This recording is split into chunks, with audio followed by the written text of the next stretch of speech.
In my previous school, I had a bit of a panic during COVID when we went into lockdown, and I was looking for kind of academic opportunities for my students that they could do remotely. And so I did some kind of general searches on the internet, and I came across Masterlit, and I was immediately hooked. So I kind of took advantage of the free trial, which was brilliant.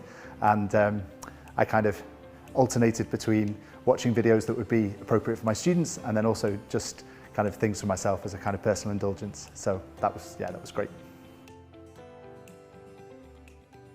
So I first introduced some of the German history courses to my Year 11s as an opportunity for them to kind of go above and beyond and to do some kind of independent study that actually built on what we'd done in lessons.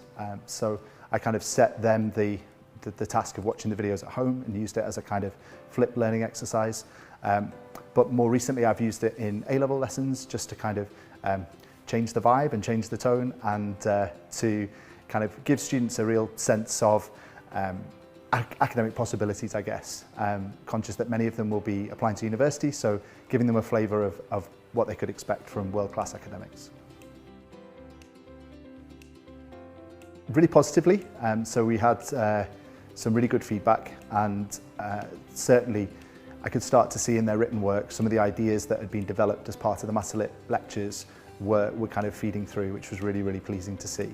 It just kind of elevated the academic credibility of some of their work, which is always what you want as a teacher.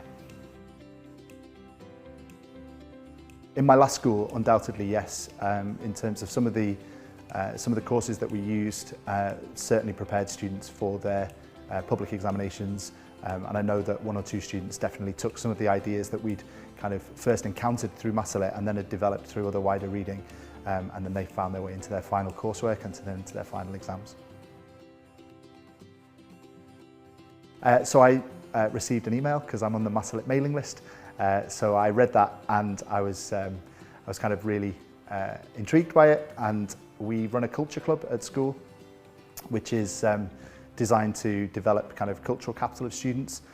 So I thought about some of the people who attend our culture club and kind of sidled up to them and approached them and suggested that it might be something they wanted to consider. So I was really grateful that two of our most exceptional Year 11 students decided that after their GCSEs they would take the opportunity to enter the competition. So we talked about the themes and the ideas that they might do, and then they produced what I thought were really fantastic essays, and then they came back in July and delivered those, and I had the privilege of filming them and kind of watching them deliver their essays, and so I felt like I learned quite a lot as well.